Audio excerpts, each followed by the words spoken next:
with the one and only Jeremy Kuzmarov. Man, thank you for joining me today, man. Jeremy Kuzmarov is, come on, there we are. Jeremy Kuzmarov is managing editor for Covert Action Magazine and author of several books on U.S. foreign policy. Jeremy, welcome to the show, man. How you doing this morning? I'm doing great. Great to be with you. No, man, thank you for joining me. I really appreciate it. Did you hear that clip that I played from Lindsey Graham where he effectively said, um, well, not effectively said, he did say it outright, that the ICC wasn't meant for countries like America or wasn't meant for countries like Israel, that it was meant effectively for, I imagine him saying, lesser countries. It's just like astonishing. There's nothing in the rule book that indicates or says what Lindsey Graham is saying. Well, that's right. There's nothing that says any particular country is exempt. And I mean, basically, he's saying we're above the law. We could do whatever the hell we want. Yep. And the law only applies, yeah, to other countries. And yeah, I guess it's insinuated maybe that the chauvinistic attitude that we're better than anybody else. So, I mean, yeah, it's just unbelievable. But I mean, that's what we've seen, over the last generation. The U.S. and its, friends have been able to get away with so much that, Uh-huh. imagine if other countries had done what the United States has done as far as invading other countries, sponsoring terrorist groups, like in Syria, bombing sovereign nations, committing egregious war crime. I mean, now you have a defense secretary who are defending people like Eddie Gallagher and these people who committed egregious war crime where they like tortured Iraqi teenagers and stuff like that, and he's defending them. So that seems to be an extension also of Lindsey Graham's attitude. 1,000% agree. I want to show you something because I'm amazed by this. I was blown away by this because it makes absolutely no sense to me. And yet, um, I suppose a lot of things will make sense to me. Take a look at this. This article came out, and I thought to myself, how the hell are they going to do that? So the US blows up Nord Stream. We blew it up. Don't believe this nonsense about, three Ukrainians in a dinghy that goes out after drinking a few beers and decide, yeah, let's just blow up that pipeline. That pipeline was massive construction engineering. Like there was no way that three Ukrainians in a dinghy could do it. And more to the point, Joe Biden said that he was going to blow it up. So I take Joe Biden at his word since it blew up that he was involved. Unless he has psychics in his administration, I don't buy anything else. All right, Seymour Hersh's story makes more sense on the pipeline thing. And then this article comes out. U.S. investors and Trump supporter wants to buy Nord Stream 2. How does that work? How does that work? How on earth can a U.S. investor buy a pipeline that was paid for and built by Germany and Russia? How does that work? No, Jeremy, I'm asking. I'm seriously. I don't know. I don't have an answer to I, that. I don't know how that works. yeah, I don't know the answer either, but you're right. I mean, that is unbelievable. I don't know what his intention was. I mean, that was, the goal. I mean, that was going to bring great benefits to the Russian economy. I mean, I think that was a reason for the, major terrorist act is to, as part of this campaign to this No, no. economic warfare Jeremy, directed I'm against sorry to Russia. interrupt. I don't mean. I'm sorry to interrupt. It's not. I get that part. Meaning, I get that they wanted to break the connection between Europe and Russia, and the pipeline was a physical embodiment of that connection, especially Germany. Like the German economy flourished as a result of that natural gas of the oil that they were getting, and they needed it, right? I'm saying, how does a private investor buy a pipeline that doesn't belong to the U.S. in any way? Well, that's a good question. Yeah, and this would seem to be, show the blatant, naked economic interest driving U.S. foreign policy in Eastern Europe and in Ukraine. I mean, Yeah. if a U.S. investor is able to take over the pipeline that had been built by Russia It's direct war profiteering and profiteering off terrorism. But yeah, I don't know how that worked. I mean, I would think Russia had the right to it, and yeah, I don't know the logistics of it, but yeah, it seems to be an example of blatant economic imperialism and terrorism on behalf of U.S. corporate interests. Yeah, that is And I utterly mean, yeah, the whole goal, yeah, was so that U.S. natural, could sell their own natural gas, undercut the Russian economy, right. and this seems to be just taking that to the next level. And perhaps we find out this investor is very well connected politically. You know, what's wild about it, Angela Merkel, in her memoir, she pointed out that the US was open or seemingly was damaging even their allies, economics. Like if it ever came to between us and them, we had no issue with damaging our allies. And that is literally what is happening right now with Europe. I mean, the German economy has fundamentally collapsed. And you look at some of the other economies of Europe, those things were completely reliant upon getting energy at a certain cost that now they're paying three, four times more than what they were paying prior. Like, it doesn't seem to sink in. It weirds me out that these governments are willing to off themselves, like damage themselves, just to maintain this relationship when this relationship doesn't seem to be doing them any favors, either from the standpoint of the wars or from the standpoint of their own economics. What do you think is in their minds for this? Is it just, well, we are part of the white world, meaning the West in the sense, and we need to stand together and our 14, 15%, and America is the head of that world, and so we are better off with America, even if it damages us in the process of that. Like, what do you think goes on in the mind of Europeans for this kind of vassal relationship that they cling to, like grim death? What are your thoughts?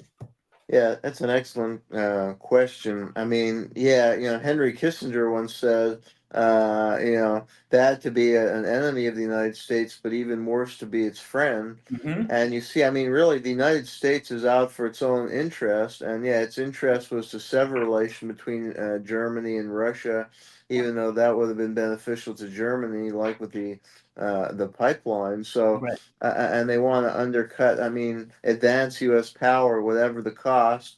And I mean, they'll throw their allies under the bus. We've seen that with the Kurds or the Hmong in Laos. I mean, they just mobilize groups when it's convenient and then abandon them to their fate.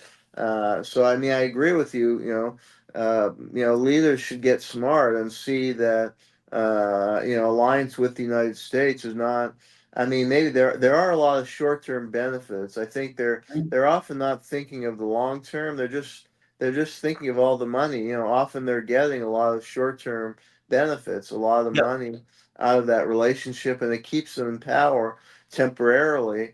But it's not in the long term interest, and ultimately it's going to undermine their power and legitimacy among their own population. I mean, we're seeing that in Europe. We're seeing a backlash against these leaders that have compromised their own economies and supported the war in Ukraine and allied so closely with the United States. They're facing political difficulty and backlash at this time.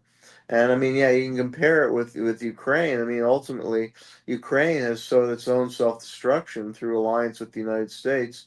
I mean, it got all this money and weapons, but look, hundreds of thousands of Ukrainians have been killed. They've lost 20% of their territory. Their Hmm. economy is in absolute shambles. Youth are escaping the country, and I don't know how they're going to, sustain their economy over the long term. So it's been a disaster for them. And even Israel, I mean, Israel's allowed itself to be used by the United States to do a lot of America's dirty work. And I mean, Israel's become so hated in the region, and they're facing attacks now on different fronts. A lot of Israelis, there's an outward migration of Israelis, and the country is not stable to live in there. Israelis are migrating. There's a brain drain in Israel that's going on now, and the long-term health of the country is really in question. So even Israel, ultimately, I think a lot of Jewish people are starting to question the decisions to just ally themselves with the United States, which has helped empower the far right in Israel. So even in that case, you have a country whose alliance with the United States may be destabilizing over the long run. I want to point out the clip for Boris Johnson. So, for the longest time, when people would say this is a proxy war, the West and NATO is effectively at war with Russia, and they're using Ukraine as a battering ram to do it, or if people would say this is about NATO, the fact that Ukraine wanted to be part of NATO and Russia was fighting this war to stop NATO aspirations, and they would say, no, no, that's just Russian propaganda. That's not true. So we have a new Russian propagandist. And that new Russian propagandist came out, I believe this was yesterday, and said this. We are, let's face it, we're waging a proxy war. We're waging a proxy war, but we're not giving our proxies the ability to do the job.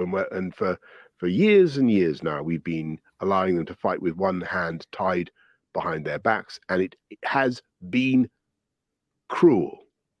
It has been cruel, and we need now to give them what they need. So we are, let's face it, we're waging a proxy war. We're waging a proxy war, what's wild but about we're this? not. What's wild about this statement, where he acknowledges it's cruel that we're doing this, like, so he gets that part.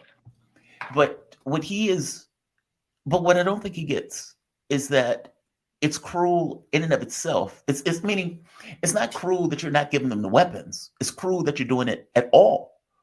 Like, there's a certain level of cruelty associated with fighting a war, that doesn't need to be fought. It's a catastrophe in and of itself from the number of people that have been killed or wounded or just broken bodies that are coming back from that conflict, whether they're Russian or Ukrainian.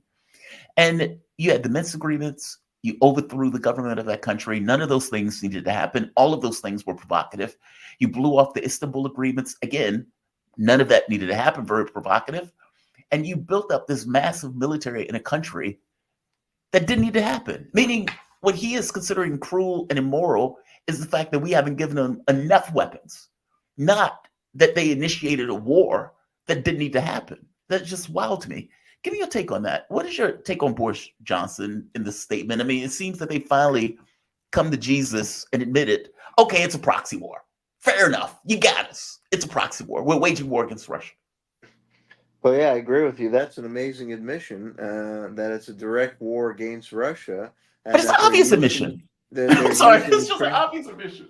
Yeah, but I mean, you don't have many U.S. leaders saying that. You know, they're always saying, "Oh, we have to help the Ukrainians stand up and Mhm. defend themselves." But Johnson is totally contradicting that and saying it's a proxy war by the United States against Russia. But this claim, I mean, how much fighting with one hand tied behind their back?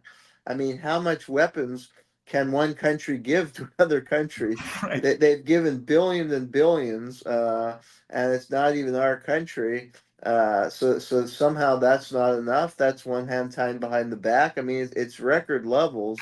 I mean, I've never seen this kind of transfer of military weaponry Not have I. ever. I mean, it's almost unprecedented, and yet he's still claiming one hand tied behind the back. And I mean, I think it's just this illusion that somehow Ukraine could actually take on the Russians, a much stronger country Mhm. who has a long history of fighting back against foreign aggressors. And a nation of people who are proud and will defend their country when they see it as necessary. So this is a totally futile cause. So this claim, I think he falls in the pattern of Hitler and Napoleon, and kind of underestimating Russia. In giving off the impression that this is a winnable war and that Right. somehow Ukraine just doesn't have enough resources, when that's total BS. They've had a record level of military weaponry at their disposal, and it's just there's no chance that they could ever gain back the territory they lost or ever defeat the Russians. Right. And it underscored the futility of this whole operation and the utter waste of taxpayer dollar and resources on this. and the self-destructive nature of this war for Ukraine and for these Western countries like the United States and Britain that are suffering in different ways from waging it economically because of the resources that have been drained and just the loss of moral capital Yeah. around the world. What's wild about this also is this kind of weird expectation that they can win a nuclear war. Like, because if Boris Johnson is right, let's say you gave them every weapon system that you could come up with. I mean, for one, the Orezhnik, the fact that Russia had that and never used it, and even only used it to demonstrate what they could do, not necessarily because of what they needed it for, gets across that Russia was fighting this with one arm tied behind their back. If they would have initiated with a weapon of this like magnitude from the beginning, like then you could say, okay, well, Russia gave everything it had. That's not really the case. Also, what Boris Johnson doesn't seem to get is that you can only escalate so far. That Russia has escalatory dominance. This is literally happening on their border. And unless you're willing to go to a nuclear war, which there's no way to win it in that sense, then there's no way to win it. Like meaning, like I fundamentally, short of killing as many Russians as possible or trying to damage the Russian economy, which hadn't happened, by the way. They didn't damage the Russian economy. The economy is at like a number 4 or something. Um, unless they were willing to go to nuclear war, then I don't understand his point. Like, how far are you willing to go? And that's, honest to God, that's the question that I've been stuck with from the very beginning. When it becomes clear that they've lost, when it becomes clear that this notion that we are, like, because losing makes it clear that we are in a multipolar world more than probably anything else that's happening around the globe. When that becomes clear, will they accept that? Or will they continue to push? And if they continue to push, what are they pushing with? So I believe Scott Ritter pointed out that if if Russia didn't respond forcefully to the use of the Takhanov missile and to this level of escalation, that eventually there'll be troops, US troops, or for that matter, European troops, NATO troops in Western Ukraine. Now, some of the reporting that came out, I believe this was yesterday, maybe day before yesterday, pointed out that there were plans, behind the scenes plans, to put Western troops in Ukraine, almost like carving Ukraine up among various countries with this idea of, well, Russia would never attack Western troops. And so we can now build up the Ukrainian military. I guess we can draft kids and put those kids in military uniforms and give them a gun and potato. And we can give them more weapons once those weapon systems come into play. And we can freeze the conflict the way it is. And then once we've built up enough to attack Russia, like, this is deranged. It's deranged on so many levels because it assumes that Russia is going to allow them to do that, knowing full well that the entire point of them doing that is to attack Russia once they build up sufficient military capability. It's outrageous. Give me your take on this. Had you heard about this? That this was planning in the making, that they were trying to do this? And what do you think happens if they do try to do that? Well, yeah, as far as dismembering Ukraine, I mean, yeah, that shows. I mean, Ukraine is the loser in all this. They've lost a lot of their territory. They've lost their breadbasket in Eastern Europe. So this has been catastrophic for the Ukrainian population and nation, and all those people who are waving Ukraine flags. I mean, they're ultimately sowing the demise of that country by pushing them into confronting a stronger neighbor. Uh, so, and then as far as the U.S. troops, I mean, or Western troops, I mean, I don't know how much politically that the population, how far is the population willing to go? I mean, I think a lot of people kind of went along with the propaganda when they didn't have a personal stake in the war. It was just, a cause they could support from afar, but it didn't directly impact on their lives. But then if American lives are at stake or European lives are at stake, I mean, already there's a lot of dissension about this war. I mean, we see it in U.S. politics. The Republicans kind of seized on this issue, and there are a number of Republicans who are voting to block aid.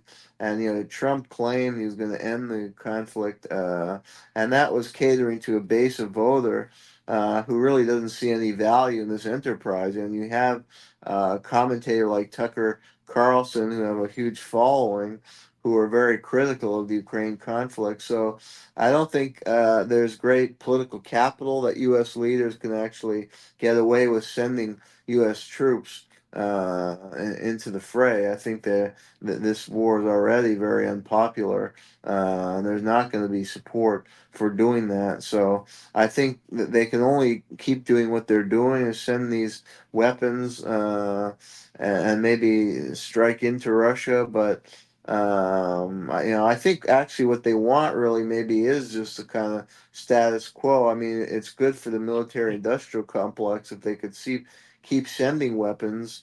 And I think their strategy, yeah, was to try and grind Putin into a quagmire and weaken the Russian economy. Although, as you point out, that really Didn't work. strategy hasn't worked very Yeah. well.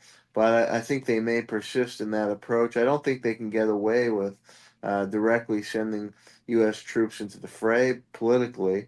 And the same would be true in Europe. There's been a lot Yeah. of protests in European countries over this, and I don't think these governments are already unpopular, and they would have to become ever more authoritarian to get away with sending Yeah. troops there.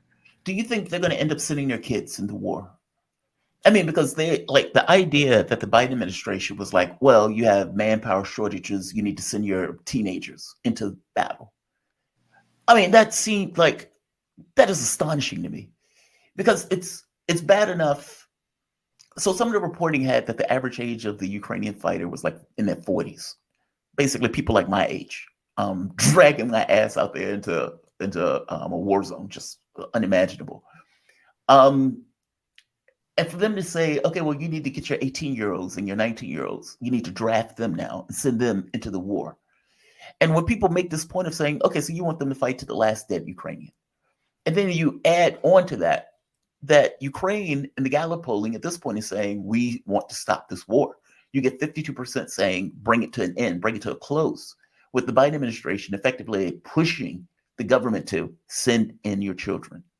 That is mind blowing to me. I mean, even Elon Musk had a comment on it. He was like, "Oh, that's ghastly. Like, I can't believe that you're trying to push them to do that. It's a losing war. They've lost." And it's like you're trying to get them to lose even more in a war that they've already lost, as opposed to bringing this to a close and coming to some kind of real agreement. Do you think Ukraine is even going to agree to doing that?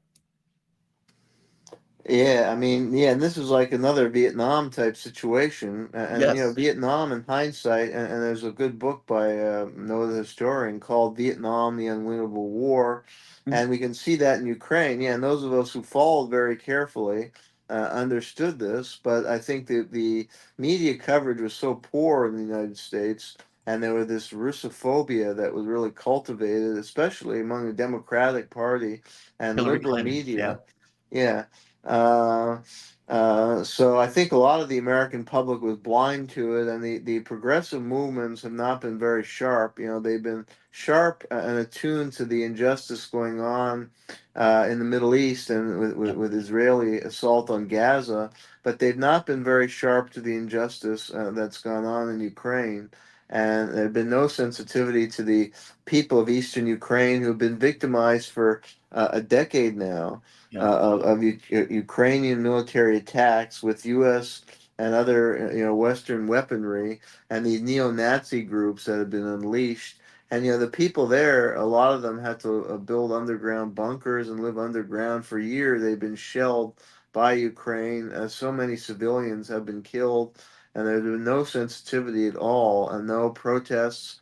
Uh, and a lot of that is because of the media washout and a lot of these, even young activists, I've been in contact with some of them, and I found they're not that well informed, or some of the leaders of those campus groups, they were not well informed at all about world affairs and this conflict. That's because of the media, but again, largely other factors may be at play. But related to your point, I think more people will pay attention if U.S. youth are forced to fight in this.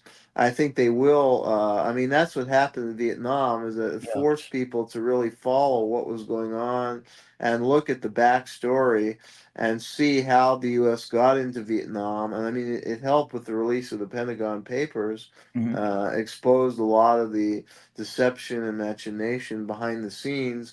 But a lot of that is available about Ukraine. You know, you have Oliver Stone even made a documentary about it, and we have a lot of detail that have came to light about the role that Victoria Nuland played Mhm. in the coup in Ukraine in 2014. And I mean, there have been exposés about how the CIA set up 12 bases in Ukraine right after that coup, and about the neo-Nazi group. So I mean, there is a lot of information out there. So the more people look into it, the less they'd be willing to sacrifice their own lives or their kids' lives in this. And yeah, in Ukraine itself, I read an article in the New York Times, which is incredibly pro-Ukraine, that Ukrainian youth were that they were going to rock concerts in Ukraine, like in Kiev, and that there were army agents there to kidnap them and press gang them into the army, and Right. that some Ukrainian youth, in that age range, 18, 19, were afraid to go out publicly because they knew there were army recruiters and agents kidnapping them for the army, and they didn't want to go. And there's a Yeah. huge number of Ukrainian youth who fled the country or defected from the army. So, I mean, how long can this war continue when, as you say, yeah, they're recruiting 40-year-old, they're kidnapping youth to try and fight. But the Ukrainians are turning against the war, and they're going to turn against Zelensky at some point. I mean, he'll be regarded. I'm sure he's regarded as a national traitor. He sold out his country to Yeah. foreign interests, Yeah. and he even turned over the economy to a multinational corporation and to Wall Street, because the Biden administration set up this economic reconstruction agency headed by Penny Pritzker, Miss Wall Street, who is going to further Wall Street's takeover of Ukraine's economy. So I mean, what was it for Ukraine? They lost at least 20% of their territory. They lost the flower of their youth. So their economy can be turned over to Wall Street, and they can be humiliated by the Russians. I mean, Yeah. I agree with you. Zelensky is a traitor to that nation, and somebody will take retribution on him, whether it's now or in the future. And I don't know how long he can last in power. Yeah, I agree with you. I keep asking that too. What was this for? I mean, for all of these people saying we love Ukraine and we're raising the Ukrainian flag, and it's like, dude, if Ukraine was neutral, none of this would be happening. And I feel the same way about Taiwan, right? It's like, oh, we need to protect Taiwan. Taiwan was never under threat. It became under threat the moment that you try to put your hands on it and try to get this kind of independence movement. Um, yeah, it's like we create our monsters. It's just wild. From your point of view, do you consider what's happening in Georgia a color revolution? Because for my, let me say it this way, and I want to get your take on it. I consider the events that are happening around the world to be not isolated. I consider them to be unified on some level. So, for example, what's happening in Syria right now, where you get Turkey admitting that they're sending jihadis, sending terrorists into Syria, which is an astonishing admission when you think about it. That you're effectively using terrorist groups to attack another nation. They Erdogan wouldn't raise a hand to help the Palestinian cause. He'd make speeches, he'd complain, but he wouldn't raise a hand to do anything about it. But in this situation, Turkey says Syrian rebel assault near Aleppo is a limited operation. He, he's involved. Israel is involved. The US is involved. Russia is involved. Iran is involved. Like all of these countries are involved in this one country, meaning Syria. Give me your take on what is happening on the ground. From my understanding, they're looking at Syria as a way to stop, let's say, the Syrian government from assisting Hezbollah and assisting resistance groups against Israeli occupation, or for that matter, Israeli genocide.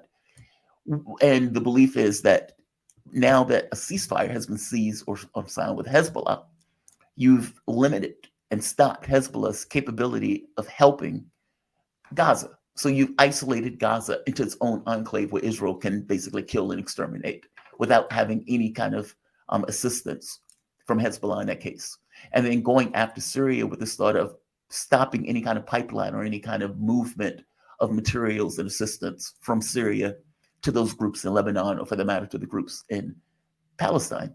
Give me your take on this. How do you view this? Because Turkey has gotten involved, the US has gotten involved, and Israel has gotten involved in pushing these terrorists to attack, basically putting out of Idlib into attack Aleppo. Give me your take on this. Well, yeah, I think you present a good analysis that this is related to the regional conflict in the Middle East, that it's designed to sever or weaken Syria and inhibit its ability to assist adversary of the U.S. And Israel, whether it's Hezbollah. And I mean, there's a long-standing campaign against Bashar Right. al-Assad. And Assad, at the end of the day, Assad was an independent nationalistic leader. And the U.S. has gone after, and used allies to go after those kind of leaders for decades. I mean, in the past, they went after Gamal Abdel Nasser, who was Mm-hmm. a socialist, and he was trying to form a pan-Arab union. And the Assad dynasty was always independent of the West, and more nationalistic, to use Syria's resources for its own development and to forge broader pan-Arab network. And was always closer with the Russians. Even Hafez al-Assad was tied more with the Soviet Union and with Nasser. I mean, from the U.S. point of view, yeah, it fits just a long-standing policy of trying to undermine nationalistic, more left-leaning. Although Assad is not quite a leftist, but he is, more independent, Yeah, it's nationalistic, and that's what they nationalistic. Yeah. don't want. And that fits a decades-long pattern of U.S. foreign policy. And then, yeah, you have these other calculations you're pointing out with Turkey and Israel's interest and the fear. Yeah, I mean, ultimately, the U.S. it's tied to its Israel policy of supporting the far right in Israel and its goal of establishing a greater Israel, and striking a blow against a group like Hezbollah or anybody that might counter Israeli designs. And I mean, I think the ultimate target is Iran. If Iran, Yeah. they want to weaken Iran and sever any connection between the Iranians and the Syrians. If they can mobilize together, they could represent a more formidable adversary for Israel and U.S. interests in the region, as well as Turkey. I know, but play this out though. I mean, this goes back to once before. I mean, I hit Mark Sloboda up when all of this was happening and asked Mark, I said, Mark, what the hell is going on in Syria? And Mark pointed out, well, the war in Syria never ended. It was in a freeze. And the kind of freeze that they want to have in Ukraine, with this idea that you can train all of these terrorists and then send those terrorists back into the fray, um, from whatever base they were in, let's say in Idlib province. And I guess, that's kind of my point of view in regards to what they want to do in Ukraine. It's like, okay, we want to freeze this for several years. We want to rebuild the military, and then we can attack at will later on and reignite the conflict, which is why I said Russia's not going to allow it to happen. In Syria's case, the government was too weak to continue the conflict, meaning it was damaged. If it wasn't for Russia and Iran coming in to assist, the Syrian government might have fell. Assad clung to power like grim death, like he wouldn't necessarily give it up. He held the line on this front. And I guess my thing is, what do they expect to happen if the government falls? Like if the Assad government actually fell and the terrorists took over, is that really a better outcome? Because that's seemingly what they want to have. I mean, because otherwise, what is the point of having all of these terrorist groups attack the Syrian government, killing all of the people that are in their pathway? I was watching Vanessa Beasley. She lives there. Beasley pointed out that she was watching a video of one of these terrorists chopping the heads, like literally using a knife to cut the head off of a civilian, like this, or a Syrian soldier. I'm sorry. Like this stuff is like ghastly in what they're doing. But I guess my point is, what do they expect? Do they want the Syrian government to collapse? And if it collapses, they want the terrorists to take over the Syrian government? Is that what they want, to create another ISIS when it took over all of Iraq? Ooh, Like, what is your thinking on this? What is the plan, the ultimate goal in all of this from your point of view? Well, the ultimate goal may be what you said at the beginning, because it may be unrealistic that the Assad government would fall, but they want to just destabilize the government, weaken the country, so that Yeah. Syria can't be a strong force in the Middle East, because Assad is a nationalist, and it's similar in Libya. Well, in the Libya case, they did succeed in overthrowing Gaddafi, and the country had been chaotic ever since. But now they've been blocking elections, because it's likely if Libya had fair elections, Gaddafi's son would come back into power, and Oh, Libya could reemerge in the next generation what it was under Muammar Gaddafi, which was a strong regional power right. that was developing its economy, using its oil resources to develop its economy. And Gaddafi, those are the kind of leader that the West doesn't like, a Gaddafi and Assad, because these are strong leaders who will assert an independent policy and work to undercut Western influence and power in the region. So if they can keep them bogged down fighting these terrorists, that's a win for them. Keep them weak. And yeah, I mean, Syria could, if a strong Syria could retake the Golan Heights, and could ultimately, challenge Israel, would support Hezbollah, could ally with Iran into an anti-American, anti-Israel bloc, and that's Right. what they don't want. And Ukraine, I think they just want to keep the Russians. It's a way to try and weaken the Russians, just to try and keep them fighting there for a long time. That's why I think we'll continue to see this kind of low, and we might see that with Ukraine, that there's a kind of freeze. Uh, but they're going to continue to arm. I mean, I think Trump, it's an illusion that he's going to create this peace deal and end the conflict. I think there may be a freeze, but I think they want to just use Ukraine as a base for potentially weakening the Russians. And they want to have a presence there, for the future, because Mhm. don't forget the U.S. has set up a lot of, CIA bases there, and there Right. are troops there, and they can use that as a launching point in the future. So I think they'll want to stay there and just grind the Russians out, grind the Assad out, and try and weaken these governments. Well, the Russians have been on bombing runs, going after the terrorists that are trying to take down the government. And look, oftentimes when I talk about this stuff, I don't necessarily ascribe any, I don't give a take on the leaders of those countries. And I don't give a take on the leaders of the countries because, from my point of view, it's irrelevant. We shouldn't be screwing around and getting all of these people killed in these governments. Like the idea that it's like, yeah, we have a bunch of terrorists that we can use to go and attack a country. That is outrageous. Like that is mind blowing. And for Erdogan to effectively admit to, yeah, we're doing a limited operation by sending in terrorists to go after this government, working with Israel, a country that we supposedly didn't like, that we wouldn't lift a finger to do anything about, despite the fact that he would give all of these speeches of fire and anger associated with those speeches towards Israel. It's just outrageous that this stuff is happening in this way. Also, Georgia is another front in this case. I don't know if you've been following what has been taking place in Georgia, but there have been all sorts of these massive protests in Tbilisi, especially when the FARA law came up, when it was this kind of question of whether or not they were going to pass their own FARA law. And as I pointed out, the U.S. has a FARA law, and yet the U.S. was complaining about them and their FARA law. It's just weird. Um, what do you think the protests that are taking place in Georgia are another color revolution or an attempted color revolution? What is your thoughts on this?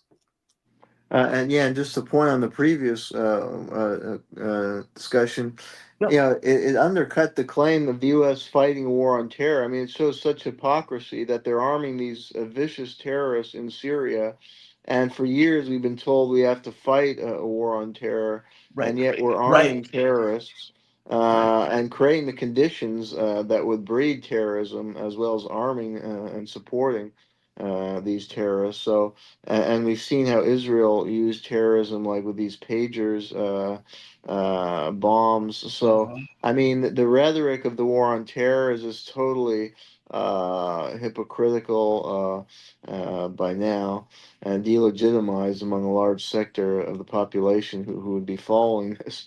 Now, as far as Georgia, I mean, I'm not an expert on the internal politics, but I do see a pattern. I mean, I think we're in a new Cold War, and I think the U.S.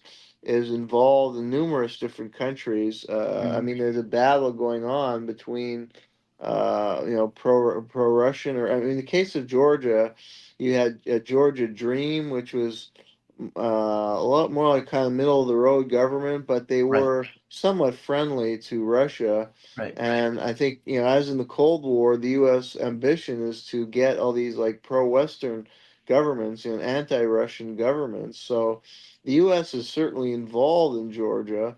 I mean, groups like the National Endowment for Democracy are active there. I follow the National Endowment for Democracy and write articles about them. This is mhm, an offshoot of the CIA that does political propaganda and supports like opposition figures in right. governments that the U.S. targets for regime change, and tries to bring together activist networks to foment, color revolutions or uprisings against those governments. And NED has been very active in Georgia. Yeah, I saw a forum put on by the NED with some Georgian lawmakers who are against this law. But I mean, the law was sensible when you have groups like the NED, and when NGOs aren't exactly neutral and when they serve a political agenda. I mean, Russia had to pass a law because they were targeted for destabilization and regime change right. operation. These NGOs were operating as fronts. So, I mean, it's a legitimate government policy, and there may be some organic opposition to the government, but on the other hand, you'd be suspicious that groups like NED are not helping to provoke these kind of protests. And commensurate with a larger strategy. And I think we see the tide is turning in some countries, like I was following in Romania. I saw I that. think they just had an election, and they're moving more toward a pro-Russian position because they don't want to be used as a pawn in a new Cold War, a staging base for an attack on Russia. And Yeah, the U.S. has put a lot of base missiles in that's right. Denizelu, Romania. And I mean, the population has to question their role in this. They don't want a war with Russia, and they don't want to be used, and they don't want to turn into the next Ukraine, as we've been Yeah, discussing on this show. That's been a disaster. It's so the destruction of Ukraine. So, country that allies so close with the United States and will get more directly involved in any conflict with Russia, risk their own self destruction. And that's why we're seeing a pattern where countries are voting more for candidates who are pro Russian or pro peace. And Georgia, the same. I believe Georgia Dream won the last election. They still they have the did. upper hand politically, and they're not. I think they're neutral or middle of the road Yeah, party, they're but just neutral. I mean, but like a they're country that's neutral, they call them pro-Russian. It's like yeah, they're just nationalistic. It's the but and weirdest I thing in mean, the world. it's normal. That's good because given the Russia Georgia conflict, I Right. mean, it's in their self interest to ally with Russia to have firstly friendly economic relations. I mean, that's a boon to their economy. They dependent on Russia for trade. So I mean, to go against Russia is suicidal economically, and then they don't want to risk another war. I mean, the U.S. and Georgia, had color revolutions, and they supported Mhm. disastrous leader like Mikhail Saakashvili, who was allied with the neoconservatives in the United States, and he provoked war with Russia. In 2008, 2009, Yeah. over these breakaway provinces in South Ossetia. And I mean, that was not good for Georgia to get in the war with Russia. And luckily, the war was rather short, and it didn't have Mhm. the same kind of effects on the population as Ukraine. But if that war dragged on, it would have been cataclysmic for the Georgian population. So why would their people want a leader who starts antagonizing the Russians Exactly. and risks a war with a stronger neighbor? It's suicidal for them. So these populations don't want the Saakashvili, Zelensky type leaders, and we're seeing that in places like Romania with the election results. Yeah, agreed. I don't know anybody in their right mind that will want to be used as a platform in that way. So no, man, I agree with you. Jeremy, man, thank you for this. I really appreciate it. Jeremy Kuzmarov, he's managing editor for Covert Action magazine and author of several books on U.S. foreign policy. Check Jeremy out. Definitely, man. Thank you. I really appreciate it, Jeremy. Thanks for having me. My pleasure. All right.